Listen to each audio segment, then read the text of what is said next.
তো বন্ধুরা এখন বাগানে চলে আসলাম, আর বাগানে চলে আসলাম একটাই কারণে, আমাদের কচু বাগানে কিন্তু সোনাঝুরি গাছ আর শিশুল গাছ হয়েছে, আরও অনেকটা বড় হয়েছে। তো তার থেকে যদি আরও বড় হয়ে যায় তো গড়ায় তো শেকড় বসে যাবে, আর তুলতেও অসুবিধা হবে, আর চারাটা কিন্তু ঠিকঠাকভাবে লাগবে না। আর এখন তো বৃষ্টি হচ্ছে, কখন আবার বৃষ্টি হবে না রোদ হবে তখন কিন্তু আর রুতে পারবো না। তো এই একটা সোনাঝুরি গাছ আছে, আর ওই একটা আছে, মানে বাগানের মধ্যে দুটো তিনটে সোনাঝুরি গাছ আছে। তাছাড়া কিন্তু শিশুল গাছের চারাও আছে। এই সোনাঝুরি গাছ আর শিশুল গাছের চারা তুলে অন্য জায়গায় রুয়ে দেবো। আর এইখানে তো রাখাও যাবে না ক্ষেতের মধ্যে। চারাটা কিন্তু হেভি সুন্দর, সোজা পুরো, দেখো, তাই না?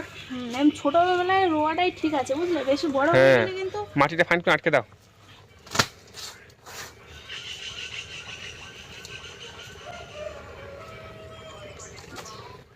শিশুল গাছটা লাগালে কি হয় বলো তো? জ্বালানির পক্ষে ভালো হয়। হ্যাঁ, একদম ঠিক বলেছো, জ্বালানি মানে আর অভাব হয় না, বুঝলে।